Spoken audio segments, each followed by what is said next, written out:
की थी, क्या निर्णय लिया है सर आपने? ऐसा है कि जैसा आपको मालूम है कि हमारे 3 जो माननीय सदस्य 14वीं विधानसभा के हैं, होशियार सिंह जी देरा से और केएल ठाकुर नालागढ़ से और आशीष शर्मा हमीरपुर से, इन्होंने 22 मार्च को विधानसभा की सदस्यता से जो है वो रिज़ाइन किया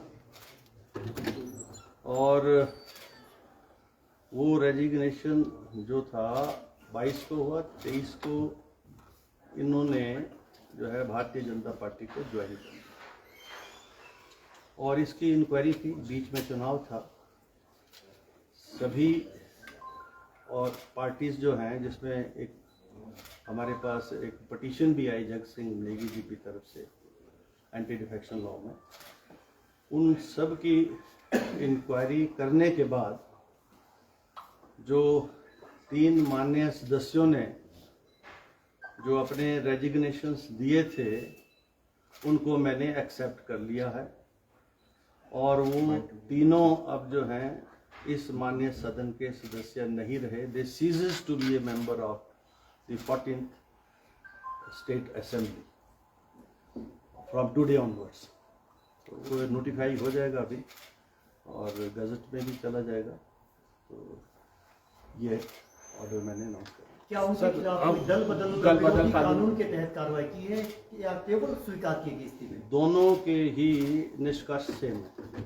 अगर आप रिजाइन कर रहे हैं, खुद दे रहे हैं, मेरे पास भी आ रहे हैं, सेक्रेटरी के पास भी आ रहे हैं, तो उसकी जो वॉलंटियरनेस और जेन्युइननेस है वो तो सर्टन हो जाती है। और उसके बाद जो दूसरी पटिशन जिसका जिक्र आप कर रहे हैं, जो एंटी डिफेक्शन लॉ में श्री जग सिंह नेगी जी ने दी, उसकी भी ब्रीफ इंक्वायरी हमने की है और उसके पर हियरिंग भी है। अभी उस पिटीशन की अभी हियरिंग भी है, फाइनल हियरिंग भी है जिसको मैं जा रहा हूँ। लेकिन चूंकि आज ये फाइनल ऑर्डर पर रखा था मैंने, तो इसलिए उनका जो रेजिग्नेशन है उसको तो मैंने एक्सेप्ट कर लिया। बाकी प्रोसीडिंग्स अभी दूसरी जो है, अब नेट रिजल्ट तो ये है कि this is to the member either way, either if I accept the resignation और they are disqualified. So this is a less harsh order which I am passing. Sir अभी के लिए उनका इस्तीफा स्वीकार हो गया है, यानी वो अब सदन के सदस्य नहीं है? हाँ, सदन के एक्सेप्ट हो गया ऑर्डर जो है अभी आपको मिल जाएगा साइट के ऊपर। अभी जो जगत सिंह नेगी की पिटीशन है उस पर फैसला कब आएगा सर? आपने कहा कि फाइनल हियरिंग है उस पर। उसका जो ऐसा है ना, नेट रिजल्ट तो यही है कि they ceases to be a member of the 14th assembly. इस 14वीं असेंबली के वो सदस्य नहीं रहे, उनका चाहे आप रेजिग्नेशन एक्सेप्ट कर लो, चाहे उनको डिस्क्वालीफाई कर दो। तो मैंने एक हार्श ऑर्डर नहीं पास किया है, बड़ा जो है लेस हार्श ऑर्डर पास किया है। ये तो आप अब उसकी जो दूसरी पिटीशन है वो इनफ्रक्चुअस हो जाती है और जो इससे पेंडिंग मैटर जहाँ कहीं भी होंगे इस रिलेटेड इश्यूज से, वो सारे इनफ्रक्चुअस हो जाएंगे। सर इतनी देरी क्यों? फिर ये तो आप पहले भी कर सकते हैं। आपने कहा कि इतनी देरी इसलिए क्योंकि बीच में आपको पता चुनाव भी था और सभी को बुलाया भी गया, सुना भी गया, और बजाय इसके कि जो है वो मामला यहीं रहता, आपको पता हाई कोर्ट में भी गया मामला, और हाई कोर्ट से भी जो आदेश अभी तक हुए हैं, जो चीफ जस्टिस साहब का जो ऑर्डर है कि स्पीकर के डोमेन के अंदर हम दखल नहीं दे सकते। अभी वो 3rd जज को रेफर हुआ है, वहाँ फाइनली आर्गू हुआ है, पर उसका कोई मेरे पर कोई उसका वो नहीं है, कोई स्टे नहीं है कि आप प्रोसीडिंग नहीं कर सकते, अपना फैसला नहीं ले सकते।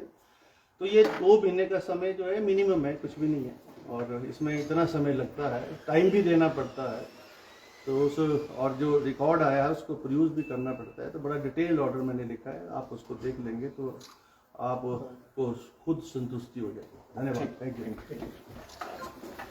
एक सेकंड,